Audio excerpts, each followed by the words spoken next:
अस्सलामुअलैकुम नाज़रीन कराम, नई वीडियो में आपको खुशामदीद कहते हैं। मुआशरे में आम लोग सियासी इजहार चाहते हैं। आप मालाकंड के अंदर पाकिस्तान तहरीक इंसाफ को वर्कर्स कन्वेंशन नहीं करने दे रहे। आपने कल मानसेरा में इजाज़त के बावजूद, पेशावर हाई कोर्ट का हुक्म होने के बावजूद हमला किया। पुलिस ने वहाँ से न सिर्फ कुर्सियाँ उठाई बल्कि पीटीआई के कई वर्कर्स को गिरफ़्तार भी किया। जबकि इसी मानसेरा में अगले हफ्ते नवाज शरीफ जलसा करने जा रहे हैं और आप देखेंगे कि यही पुलिस उन्हें सिक्योरिटी फराहम करेगी। लाहौर में भी कुछ ऐसी ही सूरत हाल है। पिछले दिनों कहना वाले मकाम पर पीटीआई वर्कर्स को कन्वेंशन की इजाज़त दी गई इंतज़ामिया की जानिब से, लेकिन वो कन्वेंशन नहीं होने दिया गया। पुलिस जिस तरह से आई, कैमरों की मौजूदगी में लोगों को गिरफ़्तार किया, बदतमीज़ी की, थप्पड़ मारे। अब पीटीआई ने कहा है कि हम शादरा में भी एक कॉर्नर मीटिंग करना चाहते हैं। अब शादरा में भी इस कन्वेंशन की इजाज़त पीटीआई को मिल तो गई है, लेकिन सवाल वहीं का वहीं है कि क्या वहाँ कन्वेंशन करने की इजाज़त दी भी जाएगी या नहीं। तो इस तरह से पीटीआई के साथ मुसलसल किया जा रहा है। अब नाज़रीन कराम, अवाम के सब्र का भी एक पैमाना है, यानी आप लोगों से उनकी सियासी वाबस्तगी महज ताकत के बलबूते पे तब्दील नहीं करवा सकते। लोग डर जाते हैं, लोग खामोश हो जाते हैं, हमने माजी में देखा।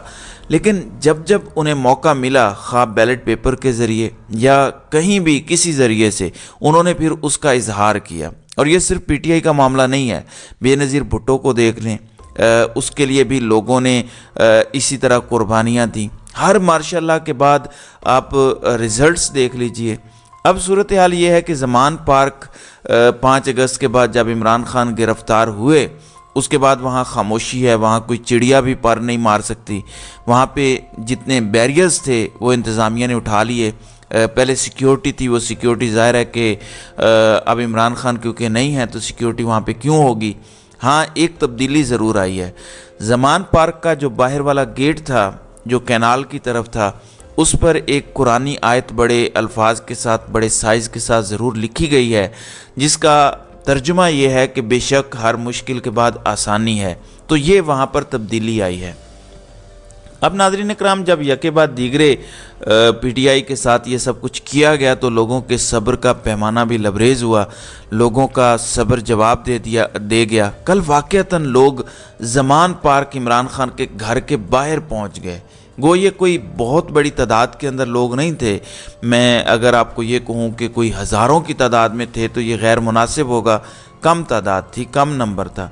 लेकिन आप हैरान इस बात पर होंगे कि वो नौजवान थे और उन नौजवानों में ख़वातीन भी शामिल थीं, जिसका मतलब ये है कि मुमकिन तौर पर फैमिलीज़ वहाँ पे पहुँची हैं और उन्होंने वहाँ पे पाकिस्तान तहरीक इंसाफ के झंडे भी लहराए हैं और उन्होंने वहाँ पर नारेबाजी भी की है।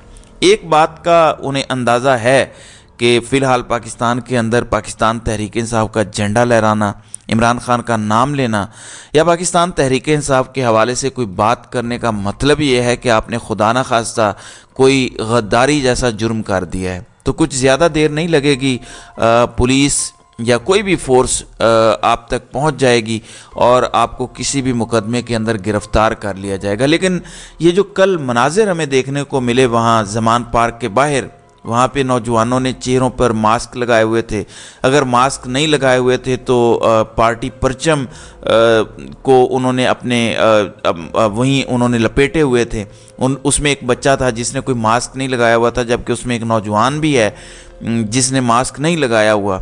तो दोनों तरह के लोग थे, जिससे इनको अंदाज़ा है कि वो ट्रेस भी हो सकते हैं, गिरफ़्तार भी हो सकते हैं, सब कुछ हो सकता है। लेकिन उसके बावजूद वहाँ पे उनका जाना ये बहुत इम्पोर्टेंट है। इसे हमें समझना चाहिए। देखें, अगर कोई पुरअमन तरीके से अपना सियासी रास्ता ले रहा है तो मेरा नहीं ख्याल कि उस पर हमें पाबंदी लगानी चाहिए। और पाकिस्तान का आइन भी ये कहता है और इसी में हल मौजूद है। देखें, इस पाकिस्तान को बहरान से निकालना है, हमें निकालना है, तो हमारे घर के जो तमाम बड़े हैं, जो ताकतवर हैं, उनको अपना ज़र्फ बड़ा करना पड़ेगा, अनाएँ छोटी करनी पड़ेंगी। मैं किसी एक की बात नहीं कर रहा, क्रॉस दी बोर्ड ये सब करना पड़ेगा, फिर ही इस मसले का हल निकलेगा। हमारा मुल्क हमारे घर जैसा है।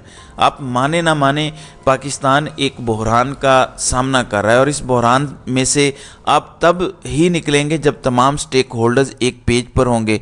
अब इवन पीडीएम के अंदर से आवाज़ें आना शुरू हो गई हैं। कल मेंगल साहब डॉन न्यूज़ पर बैठ के बता रहे थे कि इनकी हुकूमत कैसे बनी, इसमें जनरल बाजवा का क्या किरदार था। अगर कमर जावेद बाजवा ना होते तो पीडीएम ना बनती, और अगर पीडीएम की गवर्नमेंट ना बनती तो इमरान खान के ख़िलाफ़ और वो कोशिश ना करते तो इमरान खान की हुकूमत ना जाती। आज महमूद अचकज़ई कह रहे थे कि हमने पीडीएम को कहा था कि इमरान खान से दुश्मनी में एक हाथ से आगे ना जाएं, और हमने इनको कहा था कि आप खाई में गिर रहे हैं। मालूम नहीं है कि इनको ये समझ क्यों नहीं आती। लेकिन मैं आपको एक बात बताना चाहता हूँ कि नवाज़ शरीफ काफ़ी दिनों से पाकिस्तान आए हुए हैं, लेकिन वो खासे खामोश हैं। लोग सवाल उठा रहे हैं कि वो खामोश क्यों हैं। क्या उनके घर के अंदर जो पावर शेयरिंग फार्मूला तय नहीं हो पा रहा?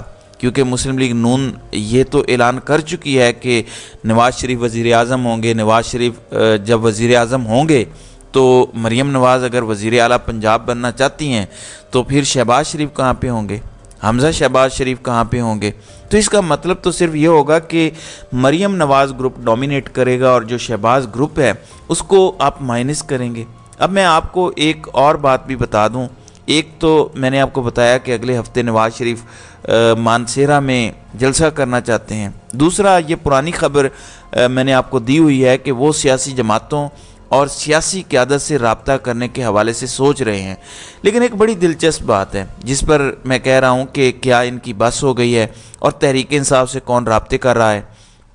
अब ये जो सारी बातें हुई हैं और इसमें इनके इजलास भी हुए हैं, तो ये ख़बर है कि मुस्लिम लीग नून के अंदर ये तजवीज़ रखी गई है, क्योंकि ख़बर ये है कि मुस्लिम लीग नून कौमी क़यादत को खाने पर बुलाना चाहती है।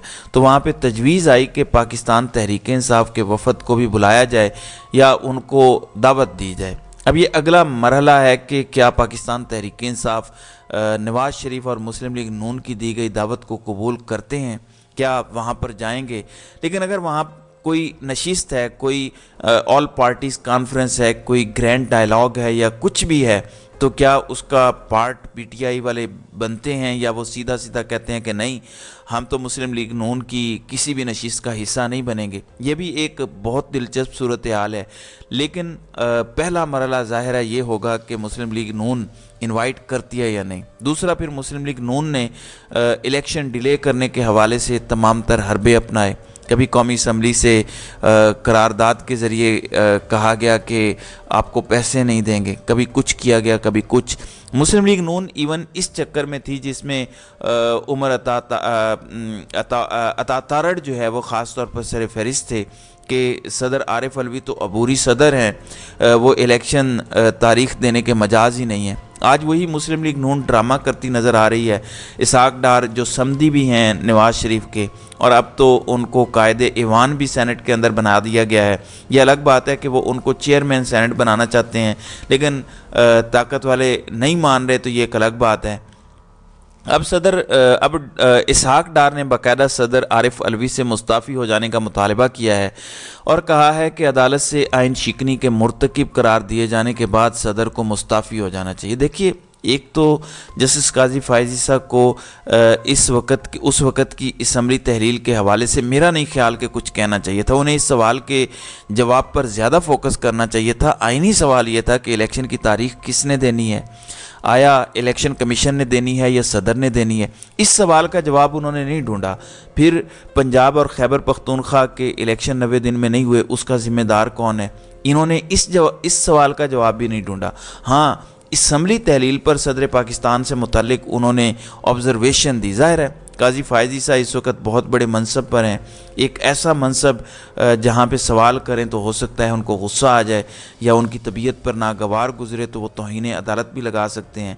लेकिन मेरे ख्याल से काजी फायज़ ईसा को, जिस तरह वो पहले ख़ुद ये कहते आए हैं कि जो सवाल अदालत के सामने नहीं है उस पर बात नहीं होनी चाहिए, उन्हें ख़ुद भी इस नसीहत का पास रखना चाहिए था। लेकिन ज़ाहिर है वो स्याह व सफ़ेद के मालिक हैं, वो कुछ भी कह सकते हैं, वो कुछ भी कर सकते हैं। तो नाज़रीन इकराम, आपकी इस वीडियो के हवाले से क्या राय है? आप अपनी राय का इजहार कमेंट सेक्शन में ज़रूर कीजिएगा।